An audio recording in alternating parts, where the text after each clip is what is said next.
على سيد المرسلين وعلى آله وأصحابه أجمعين أما بعد সম্মানিত দর্শক শ্রোতা আমরা সূরা বাকারার সূরা নম্বর আয়াত থেকে আমরা আজকে আমাদের তাফসীর এবং তেলাওয়াত করব ইনশাআল্লাহ।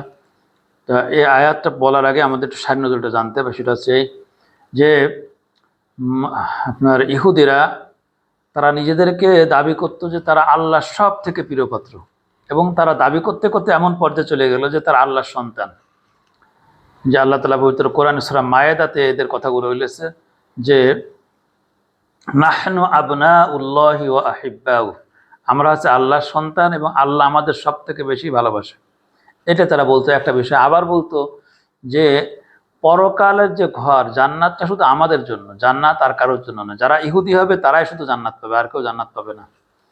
শুধুমাত্র ইহুদিদের জন্য, বনী ইসরাঈলদের জন্য জান্নাত। এই কথাগুলো তারা বলতো। তাদের কথার উত্তরে এবার আল্লাহ তাআলা বলতেছেন, কুল হে রাসূল আপনি বলে দেন, আউযু বিল্লাহি মিনাশ শাইতানির রাজিম, কুল হে রাসূল আপনি বলে দেন, ইন কানাত লাকুমুদ দারুল আখিরাতু ইনদাল্লাহ খালিসাতান মিন দুনিন নাস, যদি আখিরাতের ঘর যদি তোমাদের জন্য খালিস হয় মানুষের ভিতর থেকে, শুধুমাত্র তোমাদের জন্য যদি সে আখিরাতের ঘর নির্ধারিত হয়, জান্নাত যদি শুধু তোমরাই পেয়ে থাকবা, যদি এরকমই হয় তাহলে ফাতামান্না উল মাউত, তাহলে তোমরা মৃত্যুকে কামনা করো, ইন কুনতুম সাদিকিন, যদি তোমরা সত্যবাদী হয়ে থাকো।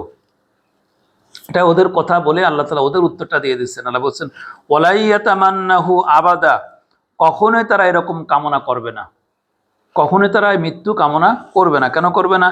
বিমা কদ্দামাত আইদিহিম, তারা তাদের হাত দ্বারা যা উপার্জন করেছে, তারা যে কর্ম করেছে, এই কর্মের জন্য তারা মৃত্যু কামনা করবে না। আল্লাহু আলিমুম বিজ্জালিমিন, আল্লাহ তাআলা এই জালেমদের সম্পর্কে সমস্ত বিষয়ে খবর রাখেন, তাদের সব বিষয় জানেন। যার কারণে তারা মুখে যা বলে এটা বলে, কিন্তু বাস্তবে কি তারা যে পাপী এটা তারা নিজেরা বোঝে, এবং তাদের এই পাপের কারণে তারা যে পরকালে কিছু পাবে না এটাও তারা বোঝে। বোঝার পরেও তারা সেই পাপ থেকে ফিরে আসে না। ফিরে না আসার কারণ আমরা পূর্বের আয়াতে পাইছি, কারণ আল্লাহ তাআলা তাদের অন্তরে মোহর মেরে দিয়েছে। এরপর আল্লাহ তাআলা বলতেছেন ওয়ালা তাজিদান্নাহুম আহরাসান নাস, তাদেরকে আপনি পাবেন আহরাসান নাস, আহরাসান মানে অধিক লোভী, মানুষের ভিতর থেকে তারা সব থেকে অধিক লোভী আলা হায়াতি, বেঁচে থাকার বিষয়ে, দুনিয়া থেকে বেঁচে থাকার বিষয়ে তারা অধিক লোভী, তারা অনেক দিন বাঁচতে চায়। সেক্ষেত্রে মানুষের ভিতর থেকে তারা সব থেকে বেশি লোভী বেঁচে থাকার বিষয়ে, তারা অনেক দিন বাঁচতে চায়। অমিনাল্লাযিনা আশরাকু, শুধু তাই নয়, যারা শিরক করে তাদের থেকেও তারা বেশি দিন বাঁচতে চায়। যারা মুশরিক তারাও অনেক দিন বাঁচতে চায়, কিন্তু তাদের থেকেও এরা আরো বেশি দিন বাঁচতে চায়।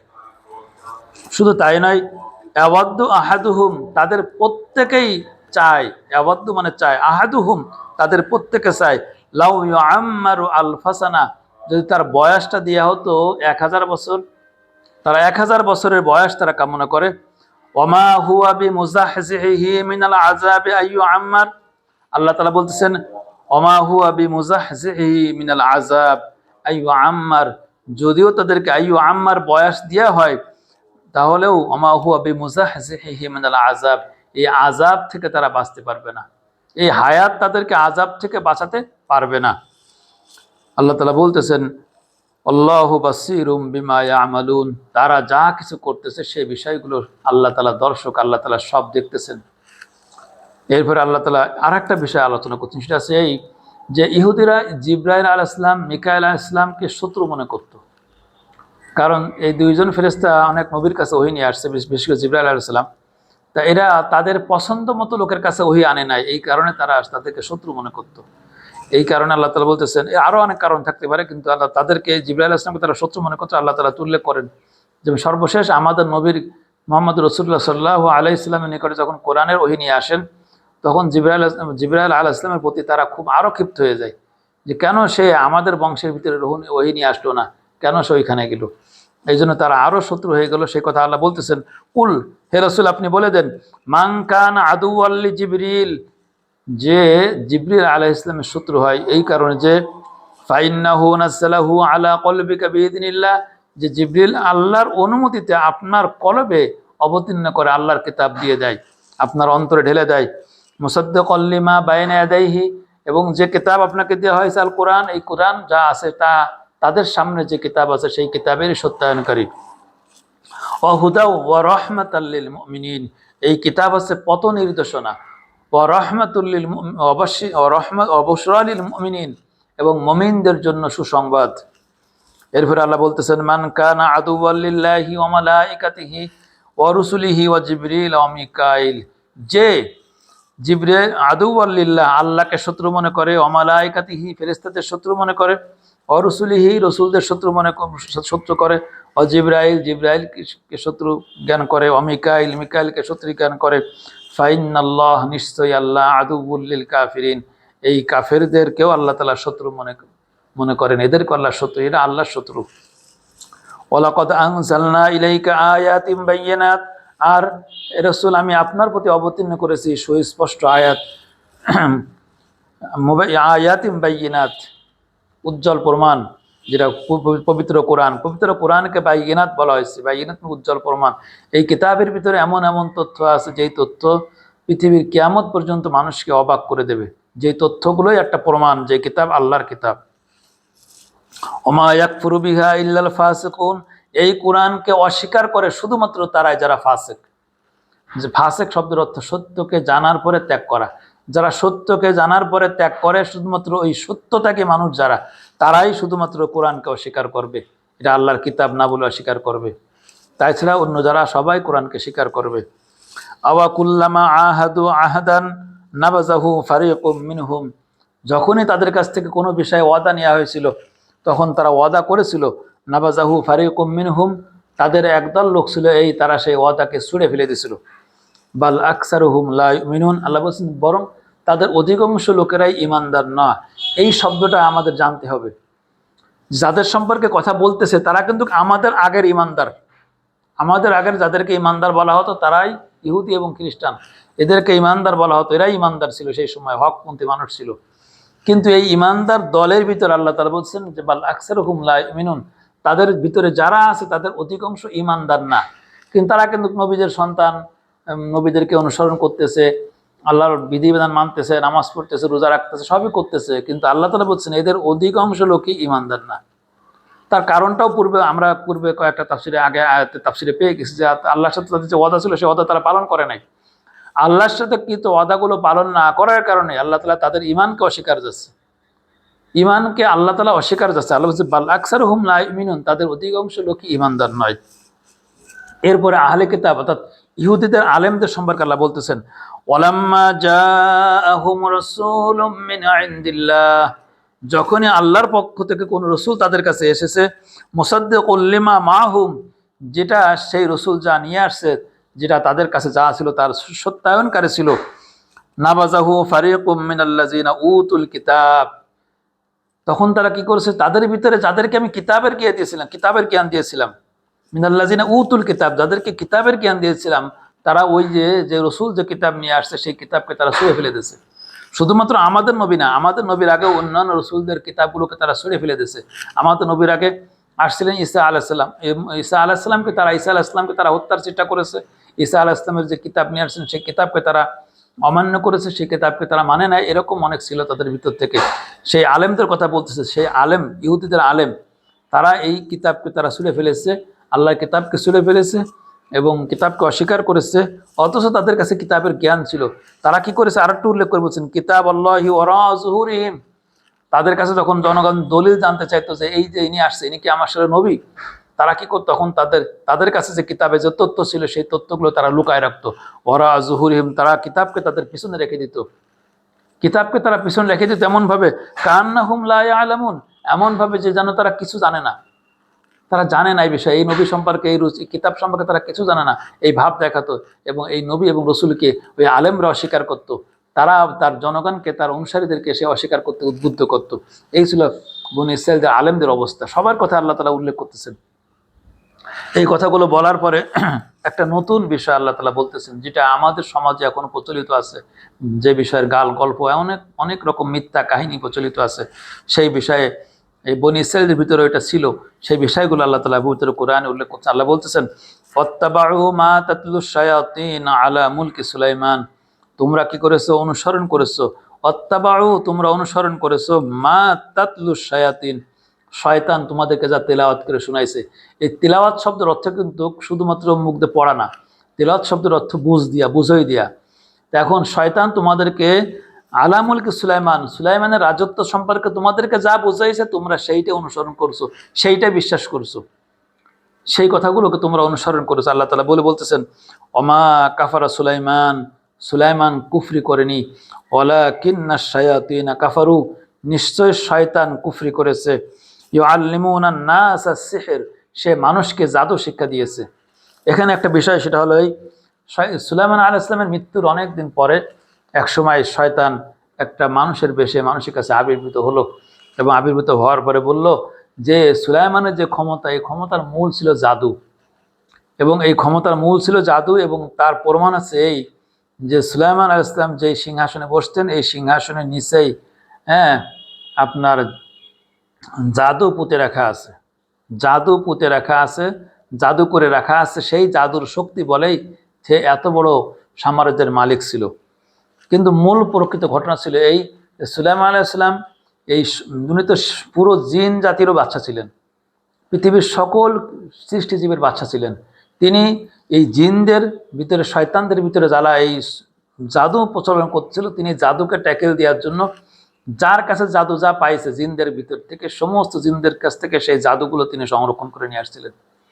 অন্য জিন দিয়ে সেই জাদুগুলো, সেই তাদেরকে অ্যাটাক করে, তাদেরকে আক্রমণ করে ধরে সেই সমস্ত শয়তানদের কাছ থেকে জাদুর কপিগুলো সব নিয়ে আসছিল। তারা যে প্রচার করতেছিল তাদের প্রচার বন্ধ করে দেয়।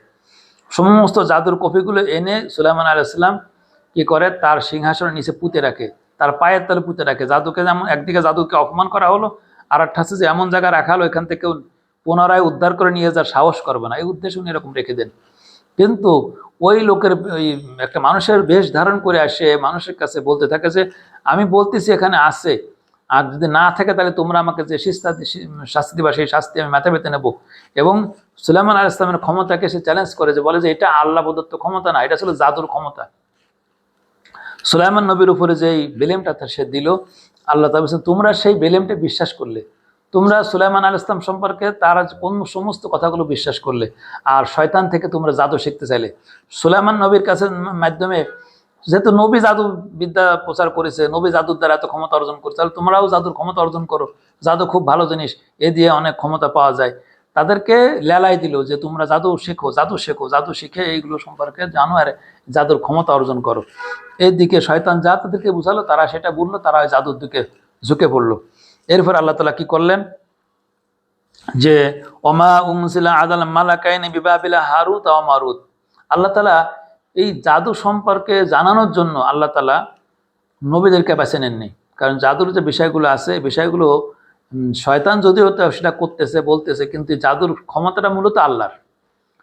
পৃথিবীতে কারোরই কোনো ক্ষমতা নেই। শয়তান এখানে একটা বাহাদুরি দেখাচ্ছিল যে জাদুর ক্ষমতাটা আমার ক্ষমতা, এটা আমার শক্তি। এই যে আমার শক্তি বলে সে নিজেকে বড়াই করতেছিল, এখন এই শয়তানের মোকাবেলা করার জন্য আল্লাহ তাআলা এই বিষয়ে কোন নবীর কাছে কোনো ওহী দেননি। কারণ জাদুর যে শব্দগুলো আছে, এই শব্দগুলো যদি মুখ দিয়ে উচ্চারণ করতে হয়, এটা তো একটা অপবিত্র জিনিস। এটার জন্য আল্লাহ তাআলা নবীদের মুখটা ব্যবহার করেননি। কারণ জাদুর শব্দ কোনো আল্লাহওয়ালা মানুষের মুখ থেকে কখনো বেরোবে না, কারণ জাদু অত্যন্ত নিকৃষ্ট এবং অপবিত্র। কিন্তু জাদুর যে জ্ঞান, জাদুর যে শক্তি, জাদুর দ্বারা যে শক্তি পায় শয়তান, এই শয়তান যে শক্তিটা পায়, এটা কিন্তু শয়তানের নিজস্ব কোনো শক্তি না, ওই শক্তির মালিকও রব্বুল আলামিন। রব্বুল আলামিন এটা কেন করেছেন আমরা এই সম্পর্কে কোনো কথা বলতে পারবো না। কোরআন একটা কথা আছে, লা ইউসআলু আম্মা ইয়াফআলু হুম ইউসআলুন, আল্লাহকে কেউ প্রশ্ন করতে পারবে না, তিনি মানুষকে প্রশ্ন করবেন। তিনি মানুষকে পরীক্ষার পর পরীক্ষা নিয়ে তারপরে জান্নাতে দিবেন। এই জাদুটা আল্লাহর পক্ষ থেকে একটা পরীক্ষা, শয়তান মাধ্যমে সেটা আল্লাহ তাআলা মানুষের কাছে আনছেন, যে মানুষ স্বেচ্ছায় যদি সেই জাদুকে গ্রহণ করে, এই মানুষটা পরকালকে বিক্রি করে দেবে, সেই কথা সামনে আসছে। তো এখন আল্লাহ তাআলা এই সুলাইমান আলাইহিস সালামের উপরে যে অপবাদ দেওয়া হলো, সেই অপবাদকে খণ্ডন এবং জাদু সম্পর্কে মানুষকে জানানো, যে জাদুর ক্ষমতা কিন্তু শয়তানের ক্ষমতা না, এই ক্ষমতাটা আল্লাহ প্রদত্ত ক্ষমতা, এইটা জানানোর জন্য আল্লাহ কি বলেন, ওমা উনজিলা আলাল মালাকাইনি বিবাবিলা হারুত ওয়া মারুত, তিনি বাবেল শহরে হারুত মারুত নামে দুইজন ফেরেশতা অবতীর্ণ করলেন। আল্লাহ তাআলা বললেন যে সারা এসে কি করলো, তারা মানুষকে জাদু শিক্ষা দিত, কিন্তু জাদু শিক্ষা দেওয়ার আগে কি বলতো, মা ইউআল্লিমানি মিন আহাদিন, তারা কাউকে জাদু শিক্ষা দিত না, হাত্তা ইয়াকুলা, যতক্ষণ না তারা বলতো ইন্নামা নাহনু ফিতনাতুন, নিশ্চয় আমরা একটা পরীক্ষা, আমরা পরীক্ষার জন্য আসছি। আমরা জাদু সম্পর্কে তোমাদেরকে বলতেছি, কিন্তু এই জাদু তোমরা শিখে না। জাদু যদি কেউ শেখে, জাদু যদি প্রয়োগ করে, তাহলে তার পরকাল থাকবে না। সেই কথা বলছেন, ইন্নামা নাহনু ফিতনাতুন ফালা তাকফুর, অতএব তোমরা এটা অস্বীকার করো। এই যে কাফের শব্দ তাকফুর, এই কাফের শব্দ দিয়ে আমরা সবাই মনে করি অবিশ্বাস করা। কাফের শব্দ অর্থ শুধুমাত্র অবিশ্বাস না, আল্লাহর কোনো বিধানকে অমান্য করার নাম কুফরি। আল্লাহর যে আদেশ ছিল সে আদেশকে অমান্য করার নাম কুফরি।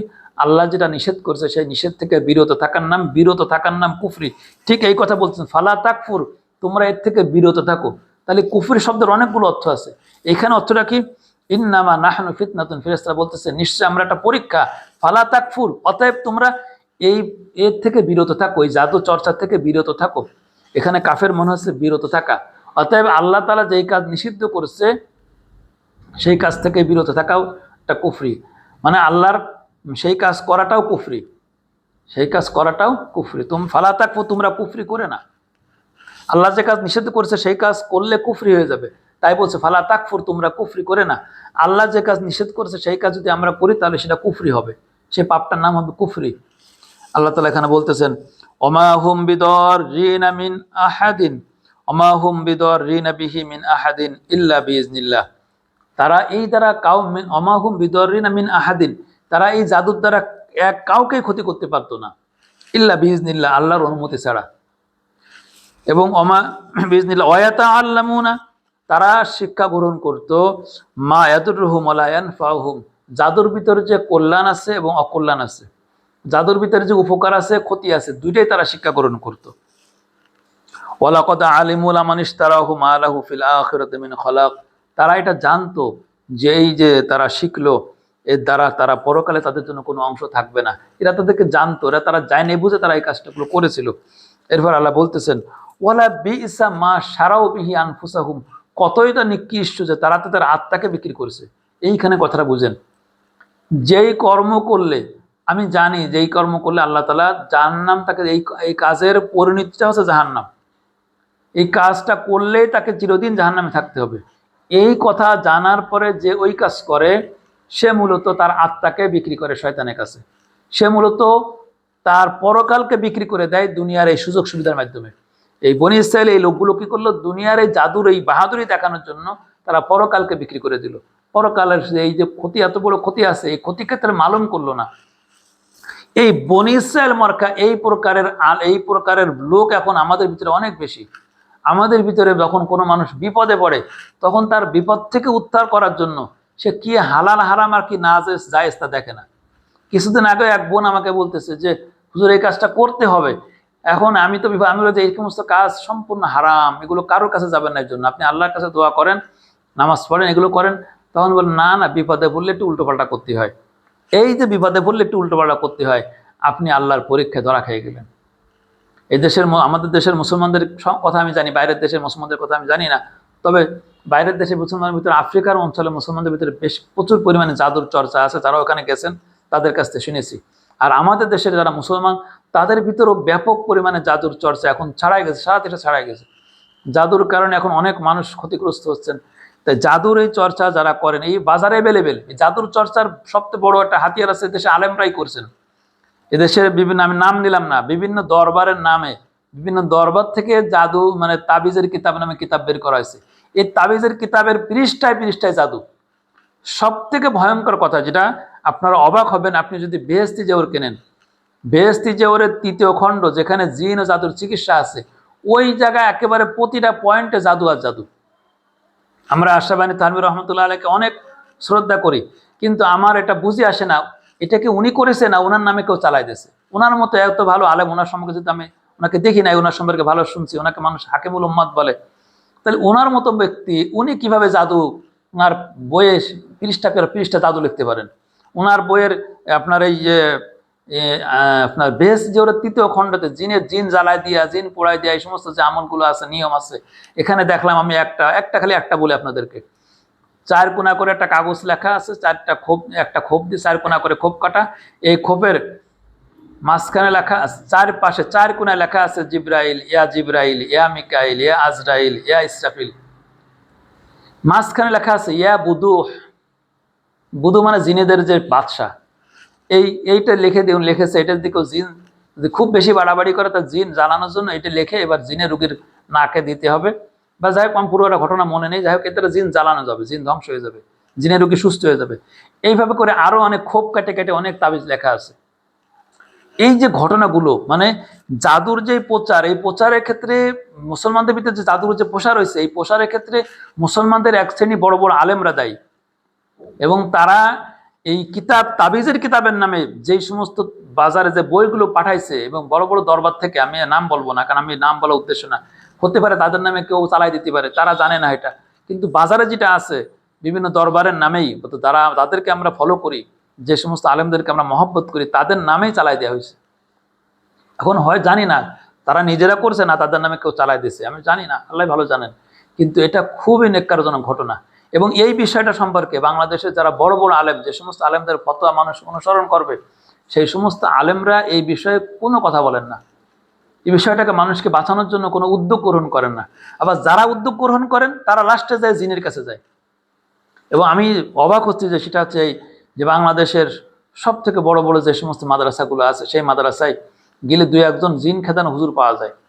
এবং দিলে সব থেকে দেখা যায় সেই জিনিস হুজুর কি করে, হুজুর একটা রুম বন্ধ করে সেই রুমের ভিতরে তিনি জিন হাজির করে, সেই জিন হাজির করে জিনের মাধ্যমে মানুষের চিকিৎসা করে, মানুষের তথ্য নেয়, তার কি সমস্যা, কে ক্ষতি করেছে, সে জিন থেকে তথ্য নিয়ে বলে দেয়। এবং আমি এক্ষেত্রে আমি অবাক, আমার খুব কষ্ট লাগে যে শশিনা মাসা বলেন, পুরপুরা বলেন, যে কোনো জায়গার কথা বলেন, এই সমস্ত বড় বড় পীর সাহেবদের, তাদের বড় বড় যারা মানে বলে তাদের খলিফা, যাদেরকে তারা বিভিন্ন জায়গায় নিয়োগ করেছে, তাদের এই সমস্ত বড় বড় খলিফারা এগুলো করতেছে। তারপরে তারা এরকম ভাবে সুতোয় গিরে দিয়ে দিচ্ছে। গতকালকে এক লোক আসছে, আমি কিছু আমার কাছে বলছে, ভাই হুজুর বাচ্চাটা সমস্যা, আমি একটু আমি সুতো কিনে নিয়ে আসছি, সুতোটা গিরে দিয়ে দেন। আমি বললাম যে কি বলেন আপনি, সুতোয় গিরে দেবো মানে আপনি সূরা ফালাক পড়েন নাই? সূরা ফালাকে আল্লাহ তাআলা বলছেন স্পষ্ট, আমিন শাররিন নাফাসাতি ফিল উকদ, হে আল্লাহ যে গিরেই ফু দেয় তার থেকে আমি আশ্রয় চাই। তাহলে গিরেই ফু দেওয়া কাজটা কে করে? শয়তান করে। শয়তান মানুষকে গিরেই ফু দেওয়া শিখাইছে, এটা শয়তানি কাজ। আর সেই শয়তানি কাজ আমি কোরআন আয়াত পড়ে করবো? আমি তখন বুঝালাম, দেখেন শিরক এবং কুফুর বোঝেন, কুফুর যেটা সেটা আছে অমান্য করা, আল্লাহকে অস্বীকার করে যেটা করা হয় সেই সমস্ত আছে কুফুর। এই জাদুটা করা হয় দুই ভাবে, একটা আছে কুফরির মাধ্যমে, আল্লাহকে অমান্য করে, টোটাল আল্লাহকে অমান্য করে আল্লাহর সাথে কুফরিমূলক কথা বলে তারপরে জাদুটা করা হয়। আর একটা আছে শিরক মানে আল্লাহকে রাখা হয়, শয়তানকে রাখা হয়। এই গিরেই ফু যারা দেন তাদেরটা হয় শিরক, কারণ এখানে আল্লাহর কালাম পড়ে, ফালাক নাস অন্য একটা সূরা পড়ে, দোয়া পড়ে, বিসমিল্লাহ পড়ে একটা গিরাই ফু দেয়। একদিকে সে আল্লাহকে রাখে, আর একদিকে সে শয়তানকে রাখে। শয়তানের যে কর্ম সেই কর্মকে রাখে। শয়তানের কর্ম এবং আল্লাহর আয়াত, এই দুইটার মিশ্রণ, এটা হয়ে গেল এখন শিরক, এটা মহাপাপ হয়ে গেল। এই কাজ করলে তার ঈমান থাকবে না, সাথে সাথে ঈমান বাতিল হয়ে যাবে। অথচ আমাদের দেশে আলেম ওলামা নিয়ে কোনো কথা বলেন না। জাদুর এই যে ব্যাপক হিস্ট্রি সূরা বাকারাতে আছে, এই বিষয়গুলো আলোচনা না করার জন্য মানুষ দিশেহারা হয়ে যায়, বিভিন্ন রকম ভুল পদ্ধতিতে যাচ্ছে। আর সমাজে এই জাদুর ব্যবসা ব্যাপক রমরমাট হয়ে গেছে, এবং জাদুর এই ব্যবসার সাথে অনেক আলেমরা জড়াই গেছে। জিন দিয়ে চিকিৎসা করা সম্পর্কে সূরা আনআম 8 পারা 3 পৃষ্ঠায় যে ভয়াবহ কথা আছে, যারা কিয়ামতের মাঠে জিনের চিকিৎসা গ্রহণ করেছে, জিন দিয়ে চিকিৎসা গ্রহণ করেছে, সেই সমস্ত মানুষগুলো তাদেরকে এবং ওই সব জিনদেরকে আল্লাহ তাআলা যখন জাহান্নামে নেবেন, জাহান্নামে নেওয়ার আগে প্রশ্ন বলবেন যে ইয়া মাশারাল জিন্নি কদ ইসতাকসারতুম মিনাল ইনসি, হে জিন সম্প্রদায়। এখানে আল্লাহ শয়তান বলে নাই, শয়তানের চ্যাপ্টারটা আবার সূরা ইয়াসিনে বলছে শয়তান ইবাদত করা, এখানে শয়তান সম্পর্কে বলে নাই, এটা জিনদেরকে বলছেন, তোমরা এই জিন সম্প্রদায় তোমরা কি করে মানুষদেরকে তোমাদের অনুগামী করেছে, তোমরা যেভাবে চলতে বলেছো, তোমাদের সিস্টেম অনুযায়ী মানুষ চলেছে, তোমাদের কথা শুনেছে, হ্যাঁ এটা কেন, এটা তোমরা কিভাবে করলে? ওদেরকে যখন আল্লাহ তাআলা প্রশ্ন করবে তখন সাথে সাথে মানুষ উত্তর দেবে, ওয়াকালা আউলিয়াউহুম মিনাল ইনসি রব্বানা ইসতামতা বা'দুনা বিবাদি ওয়া বালাগনা আজালানা আল্লাযী আজ্জালতা লানা নার। তখন মানুষ বলবে, রব্বুল আলামিন আমরা একে অপর থেকে উপকার নিয়েছি, আমরা বিপদ আপদে পড়ে তাদের কাছে সাহায্য নিয়েছি, আমরা ভাগ্য জানতে চাইছি, আমরা তাকদীর জানতে চাইছি, সামনের কি বিপদ আছে কিনা জানতে চাইছি এদের কাছ থেকে, আমরা রোগ মুক্তির জন্য গেছি, বিভিন্ন জাদুর চিকিৎসার জন্য গেছি, বিভিন্ন রকমের সমস্যার জন্য সমাধানের জন্য গেছি। এইভাবে করে আমরা তাদের থেকে আমরা উপকার নিয়েছি, আর তারাও আমাদের থেকে নিয়েছে কি, তারা আমাদের থেকে নিয়েছে আমাদের ঈমান নিয়ে নিয়েছে। এই যে কথা, স্পষ্ট কথা কোরআন থাকছে, এবং এরা চিরদিন জাহান্নামে থাকবে, কথাটা ওই আয়াতে আছে। তাহলে আজকে আমাদের দেশের ব্যাপক অনেক আলেম ওলামারা এবং তারা তারা এটা করতেছে প্রকাশ্যে, এবং তারা বড় বড় মাসার হুজুর, তাদের সম্পর্কে বড় বড় আলেমরা জানতেছে। আমার শুধু আফসোস, হাই, যে আমাদের দেশের আলেমদের সবচেয়ে বড় সমস্যা আছে এই, এরা সবই পড়ে, খালি কোরআনটা পড়ে না। এরা দুনিয়ার বড় বড় আলেমদের, পূর্বে জামানা আলেমদের লেখা কিতাব পড়ে, হাদিস পড়ে, সবই পড়ে, খালি কোরআনটা ভালো করে পড়ে না। যদি কোরআনটা ভালো করে পড়তো তাহলে তারা এই সব বিষয়ে ওই সমস্ত হুজুরদের প্রতিবাদ করতো, মানুষকে সচেতন করতো যে এই সমস্ত আলেমদের থেকে কোনো চিকিৎসা নেওয়া যাবে না।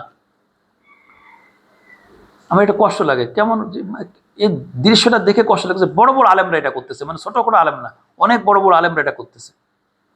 এবং সর্বশেষ এখন প্রশ্ন, যে জাদুর এই যে বিষয়টা, এটা আবিষ্কার মূল কোথা থেকে?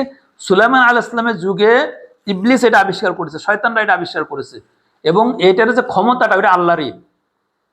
দ্রব্য গুণ, এটা আল্লাহ তাআলার সিস্টেম। আল্লাহ তাআলা যে দ্রব্যের যে গুণ, ও গুণটা আল্লাহ দেওয়া। ওই যে দাওতে লোহাতে যে কাটবে, লোহার যে কাটার ক্ষমতা আল্লাহ দিয়ে দিয়েছে, অটোমেটিক দিয়েছে। এখন লোহাতে কেউ কোপ দিলে কেটে যাবে। জাদুর ভিতরে যে ক্ষমতা, সে ক্ষমতাটুকু আল্লাহ দিয়ে দিয়েছেন। ওটা ব্যবহার করলে মানুষের ক্ষতি হবে, উপকারও হবে। জাদুর ভিতরে দুইটা জিনিস আছে, উপকারও আছে, ক্ষতিও আছে, কিন্তু উভয়টাই হারাম। এখন সুলাইমান আলাইহিস সালাম থেকে শুরু হয়েছে, এবং এই বিষয় সম্পর্কে এখন যেটা আমাদের দেশে ব্যাপকভাবে চলতেছে, সবই মূল উৎস সেই সুলাইমান আলাইহিস সালামের সময় থেকে। এখন এর থেকে বাঁচার উপায় কি? সবচেয়ে বড় প্রশ্ন হচ্ছে বাঁচার উপায়। বাঁচার উপায় আছে কি? আল্লাহর অনুমতি ছাড়া জাদু কাজ করে না। বাঁচার উপায়, প্রথম উপায় আছে ইমান। জাদুর থেকে যদি কেউ বাঁচতে চায় তাহলে তাকে আল্লাহর আশ্রয় নিতে হবে। আর আল্লাহর আশ্রয় নিতে হলে প্রথম কাজ তার ইমান। ইমানটা কি? জাতা ইমান না, লা ইলাহা ইল্লাল্লাহ বলা ইমান না। ইমান মানে হচ্ছে যে সে আল্লাহ, লা ইলাহা ইল্লাল্লাহ বলা মানে কি? আমি এখন থেকে সমস্ত পাপ ছেড়ে দিলাম, আমি এতদিন যেই মত পথে ছিলাম সেই মত পথ ছেড়ে দিলাম। এখন এইটার পথ থেকে বাঁচার জন্য, জাদুর থেকে বাঁচার জন্য প্রথম কাজ হচ্ছে আমাকে অপরাধ ছাড়তে হবে, আমাকে অন্যায় অশ্লীলতা ছাড়তে হবে। ওয়ালা তাকরাবু জিনা, জিনার ধারে কাছেও যাওয়া যাবে না, অশ্লীলতার ধারে কাছেও যাওয়া যাবে না। আমাকে এই সমস্ত মোবাইলে অশ্লীল দৃশ্য দেখা বন্ধ করতে হবে, আমাকে অবৈধ সম্পর্ক থেকে বেশি থাকতে হবে। এক কথায় আল্লাহর অবাধ্য হওয়া থেকে নিজেকে বিরত রাখতে হবে, এবং আল্লাহর আদেশ যেগুলো ফরজ আদেশ, নামাজ, পাঁচ ওয়াক্ত নামাজ, সালাত জামাতের সাথে আদায় করতে হবে। জামাতের সাথে যাদের আদায় করার সুযোগ নেই, তারা সঠিক সময়ে আউয়াল ওয়াক্তে পাঁচ ওয়াক্ত নামাজ আদায় করবেন। শয়তান যে জাদুটা মারে, এই যাকে মারে তাকে মারার জন্য শয়তানের একটা রাস্তা লাগে, সে রাস্তা ছাড়া সে মারতে পারে না। সেই রাস্তার নাম আছে আমার খিয়ানত। মানুষ যখন খিয়ানত করে, আল্লাহর নাশকরিমূলক কাজ করে, মানুষ যখন কোনো অপরাধ করে, তখন সেই অপরাধের যে ফাঁকাটা হলো, তার কাছে আসার জন্য যে রাস্তা পেল, ওই রাস্তা দিয়ে শয়তান তার কাছে জাদুটা পৌঁছায় দেয়, তার অ্যাটাক করে। মানুষ যখন একক তো সালাদ কামাই দিচ্ছে, আমি নামাজ সালাদ করে বিনা উজুর নামাজ কামাই দিছি, নামাজ যখনই পড়লাম না, এই যে ফাঁকা টাইম, এই টাইমই শয়তান আমাদেরকে অ্যাটাক করবে। এই ছাড়া শয়তানের আমাদের কোনো মুসলমানদেরকে অ্যাটাক করার কোনো ক্ষমতা নেই। পৃথিবীর বিখ্যাত বড় বড় জাদুকরা বলে গেছে, জাদু সবার উপরে কাজ করে কিন্তু মুসলমানদের উপরে কাজ করে না। অর্থাৎ যারা প্র্যাকটিসিং মুসলমান, তাদের উপরে জাদুর কাজ করে না। তারপরেও যদি কেউ জাদুতে আক্রান্ত হয়ে থাকে, মানুষের ভুলের উদ্যোগেও না, কোনো ভুলের ফাঁকে তার ভিতর জাদু আক্রান্ত সে হয়ে গেছে, তাহলে সে বাঁচবে কি করে? বাঁচার পদ্ধতিটা আল্লাহ শিখিয়ে দিয়েছেন। তাকে জাদুতে আক্রান্ত হয়ে গেলে তখন প্রথমত তাকে গুনাহ ছাড়তে হবে এবং ফরজ আমলে আসতে হবে। ফরজ আমলগুলো ছাড়া যাবে না, এবং কবিরা গুনাহ থেকে বেঁচে থাকতে হবে। এই দুইটা কাজ আগে করতে হবে। 3 নম্বর কাজ হচ্ছে, এবার সে প্রচুর পরিমাণে সূরা ফালাক নাস পড়বে। কারণ ওই ফালাক নাসের ভিতরে জাদুর থেকে আশ্রয় চাওয়া হয়। প্রচুর পরিমাণে সে আয়াতুল কুরসি পড়বে, প্রচুর পরিমাণে সে বেশি বেশি পড়বে সূরা বাকারা। আল্লাহ নবী বলে গেছেন, যেখানে সূরা বাকারা পড়া হয় সেখানে শয়তান থাকতে পারে না। এই কাজগুলো যখন সে করবে, তখনই সে দ্রুত জাদুর থেকে চিকিৎসা পেয়ে যাবে, সুস্থতা হয়ে যাবে। এছাড়াও জাদুর একেবারে প্রকৃতি নির্ভর কিছু চিকিৎসা আছে। যেমন একটা বলি, যদি কেউ বেশ মানে যার যেরকম সমস্যা সেই অনুযায়ী সে দীর্ঘদিন ধরে বরই পাতার 7টা বরই পাতা, যদি সে হাদিসে চিকিৎসাটা আছে, কিন্তু এটা গবেষণার মাধ্যমে জানা যায়, সেটা আছে যে সবার জন্য 2-1 দিনে কাজ হয় না, কারো কারোর জন্য দীর্ঘদিন করতে হয়। 7টা বরই পাতা এটা সে গরম করবে, গরম করে ওর যে পানিটা আছে ওই পানিতে সে কোনো দোয়া কালাম না পড়ে, পানি একটু খায়, ওই পানিতে গোসল করে, তাহলে তার জাদুর থেকে উপশম হবে, প্রাকৃতিকভাবে হবে। আর ওর সাথে যে সে দোয়া কালাম যোগ করে দেয়, 7টা বরই পাতার সাথে 7বার সূরা ফাতিহা, 7বার আয়াতুল কুরসি, 7বার সূরা ইখলাস, 7বার সূরা ফালাক, 7বার সূরা নাস, এগুলো পড়ে ওই পানি একটু খেলো আর গোসলের শেষে একটু মাথায় দিয়ে এলো, এতে খুব দ্রুত আস্তে আস্তে করে তার জাদুটা নষ্ট হতে থাকবে। এবং সূরা বাকারা পড়তে থাকবে, সূরা বাকারা শুনবে, সূরা ফালাক নাস পড়তে থাকবে। একটা অ্যাটাক হয়ে গেলে, একটা রোগ হয়ে গেলে, যত মোড়ে আমরা যারা পৃথিবীতে আসি, আমাদের যখন কোনো একটা ভাইরাসে আক্রান্ত হয়, বড় একটা রোগে আক্রান্ত হয়, আপনি যখন ওষুধ খান, ওষুধ খালি কি সাথে সাথে সে ভালো হয়? ওষুধটা খাওয়া শুরু হলে আপনার রোগের উন্নতি হওয়া শুরু হয়, আস্তে আস্তে ধীরে ধীরে ভালো হয়। কারো 1 সপ্তাহ অ্যান্টিবায়োটিক খাওয়া লাগে, কারো বেশি দিন অ্যান্টিবায়োটিক খাওয়া লাগে। ঠিক অনুরূপভাবে জাদু একটা মারাত্মক খারাপ জিনিস। এটা যদি কাউকে আক্রান্ত করে ফেলে, আর আপনি তো মনে করেন যে আমি 1 ফুটি ভালো হয়ে যাব, 1 ফুটি ভালো হবে না। সে কাদের চিকিৎসা? শয়তানের চিকিৎসায়। বহু চিকিৎসার এরকম দৃষ্টান্ত আছে যে একবার বিছনায় পড়ে গেছে, খারাপ অবস্থা, অমুক হুজুরের কাছে গেছে, সাথে সাথে উঠে দাঁড়াইছে। তার কারণ কি? ওই জাদু তো শয়তানের আবিষ্কার। শয়তান ওই জাদুর এন্টি জাদু আছে, হ্যাঁ, জাদুর এন্টি জাদু আছে আর উপকারমূলক জাদু আছে। সেই জাদুকে সে ব্যবহার করে জাদুর সাথে সাথে এই করে দেয়, দ্রুত ভালো হয়ে যায়। আমরা মনে করি বড় কামেল হুজুর, কিন্তু হুজুর তো একেবারে শয়তানের দাস হয়ে গেছে। কিন্তু প্রাকৃতিকভাবে আমরা যদি খুব দ্রুত চিকিৎসা চাই, তাহলে হচ্ছে যে একেবারে দ্রুত, যে আপনি একদিনের ভিতরে রোগী ভালো করবেন, যদি এইরকম চিকিৎসা চান, তাহলে পরে আপনাকে একেবারে একজন হাফেজ রাখবেন, বা নিজেই একটা দিনে মনে করেন যতবার সারাদিনে পারা যায়, সারাদিন একটানা সূরা বাকারা পড়বেন, সারাদিন একটানা সূরা বাকারা পড়বেন, আর গায়ে ফু দেবেন, পানি খাবেন, আল্লাহর রহমতে একদিনই সুস্থ হয়ে যাবেন ইনশাআল্লাহ, আশা করা যায়। আর এর থেকে বেশি পরিমাণ সমস্যা হলে আপনি আরও 2-1 দিন পড়লেন, ইনশাআল্লাহ এর সমাধান হয়ে যাবে। পবিত্র কোরআনেই সমাধান আছে, এবং সমাধানের রাস্তার মূল সত্য 2টা। একটা হচ্ছে কবিরা গুনাহ করা যাবে না, 2 নম্বর ফরজ ইবাদত ছাড়া যাবে না। এই 2টা সত্য মাইনে নিয়ে দিকেও কোরআন পড়ে, কোরআনের কাছে আসে, তাহলে আল্লাহ তাকে হেফাজত করবেন শয়তান থেকে। আসুন আমরা আল্লাহর হেফাজতে থাকি জাদুর থেকে। আল্লাহ তাআলা যারা বিপদে পড়ে জাদুতে যাচ্ছেন, আল্লাহ তাদের ইমানকে আল্লাহ হেফাজত করুন, তারা যেন আল্লাহ হিদায়াত প্রাপ্ত হয়, সেই দোয়া করি। সম্মানিত হাজিরিন, এই কথাগুলো বলার পর আল্লাহ বলতেছেন যে ওয়ালাবি ইসা মা শারাউ বিহি আনফুসাহুম, তারা তাদের নিজেদের আত্মাকে তারা বিক্রি করেছে, অর্থাৎ তারা পরকালকে বিক্রি করে দিয়েছে। আর দুনিয়ার এই বাহাদুরি, দুনিয়ার জীবনের সামান্য টাকা পয়সা, এটা তারা খরিদ করছে। আল্লাহ তাআলা বলেছেন লাউ কানু ইয়ালামুন, যদি তারা জানতো, যদি তারা বুঝতো, যদি তারা একটু ভাবতো যে কি আমরা করতেছি, যে আমরা পরকালটাই বেশি দিলাম, যেটাই মানুষের যে জীবনের কোনো শেষ নেই, যে জীবন অনন্ত জীবন, সেই জীবনটাকে আমরা বিক্রি করে দিলাম, যদি তারা বুঝতো। এরপর আল্লাহ বলতেছেন ওয়ালাউ আন্নাহুম আমানু, যদি তারা ঈমান আনতো, ওয়াত্তাকু, আল্লাহকে ভয় করত, লামাসসুবাতুম মিন ইনদিল্লাহি খায়র, তাহলে সেরা আল্লাহর কাছ থেকে অনেক কল্যাণ পেত, অনেক পুরস্কার পেত। লাউ কানু ইয়ালামুন, আল্লাহ যদি তারা জানতো, এই বিষয়টা তারা বুঝতো। এরপর আল্লাহ তাআলা পরবর্তী যে আয়াত, এই আয়াতে আছে আল্লাহ তাআলা বলতেছেন ইয়া আইয়ুহাল্লাযীনা আমানু লা তাকুলু রাঈনা ওয়া কুলু যুরনা ওয়াসমাউ ওয়ালিল কাফিরিনা আযাবুন আলীম।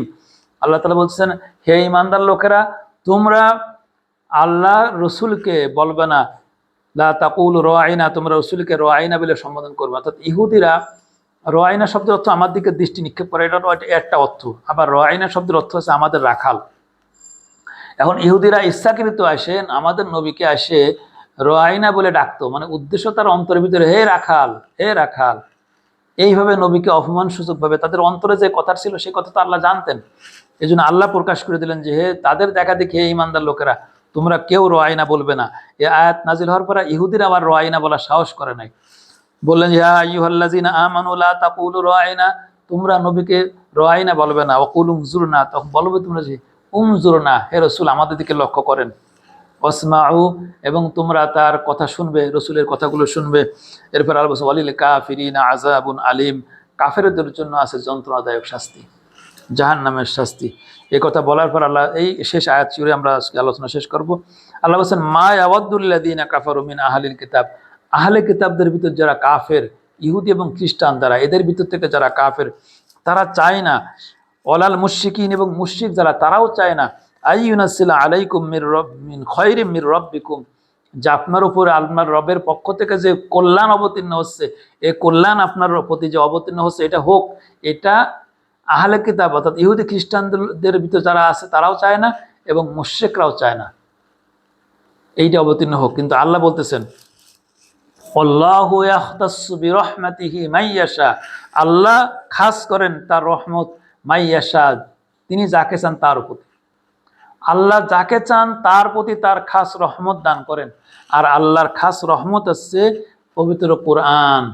আল্লাহ তাআলা এই খাস রহমত পবিত্র কোরআন নবীজির প্রতি অবতীর্ণ করেছেন। এই পবিত্র কোরআনের জ্ঞান আল্লাহ তাআলা যাকে দিয়েছেন, তিনি আল্লাহ তাআলার খাস রহমত পেয়েছেন। এবং এই পবিত্র কোরআনের উপরে নবী সাল্লাল্লাহু আলাইহি ওয়াসাল্লাম মতো ফাস্তাকিম কামা উমিরতা, আল্লাহ নবীকে আল্লাহ তাআলা বলেছিলেন যে আপনি ফাস্তাকিম কামা উমিরতা, আপনাকে যে আদেশ দিয়েছে আল্লাহ তাআলা, সেই আদেশের উপর সবসময় স্থির থাকবেন, দাঁড়ায় থাকবেন। কায়েম থাকবেন। ঠিক অনুরূপভাবে আল্লাহ তাআলা যাকে আসমানি কিতাবের জ্ঞান দিয়েছে এবং তিনি সেই আসমানি কিতাব অনুযায়ী জীবন পরিচালনা করেন, এই ব্যক্তি হচ্ছে আল্লাহ তাআলা সব থেকে দয়া এবং রহমতের প্রাপ্ত মানুষ। আল্লাহ তাআলা বলছেন আল্লাহু যুল ফাদলিল আজিম, আল্লাহ মহা অনুগ্রহের অধিকারী। এই যে আল্লাহু যুল ফাদলিল আজিম, আমরা অনেক সময় বলি যারা ব্যবসা বাণিজ্য বা আর্থিক সমস্যা আছেন তারা আল্লাহর কাছে এই আল্লাহর এই গুণাবলী বর্ণনা করে আল্লাহর কাছে বলতে পারেন যে আল্লাহ আমাকে আপনি বরকত দান করেন, আল্লাহ আপনি তো মহা অনুগ্রহের মালিক, আমার প্রতি আপনার অনুগ্রহ দান করেন, আমাকে আপনি বিপদ থেকে মুক্তি করেন, আমাকে আপনি রহমত বরকত দান করেন, আমার ব্যবসা বাণিজ্য সব কিছুতে আপনি বরকত এবং কল্যাণ দিয়ে ভরে দেন। কারণ আল্লাহ নিজে বলছেন আল্লাহু যুল ফাদলিল আজিম, আল্লাহ মহা অনুগ্রহের মালিক।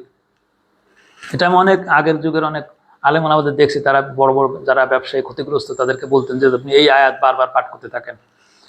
অতএব আসুন আমরা আল্লাহর প্রতি বিশ্বাস স্থাপন করি এবং আমাদের জীবনের ভুল ত্রুটির জন্য আল্লাহর কাছে ক্ষমা চাই। বিশেষ করে জাদুর ক্ষেত্রে আমরা খুব সচেতন হয়ে যাই, কারণ এই জাদুর চিকিৎসা গ্রহণ করা, জাদুর দিকে আকৃষ্ট হওয়া, এই জিনের চিকিৎসা গ্রহণ করা, এইগুলো করলে আমাদের পরকাল বিক্রি হয়ে যাবে।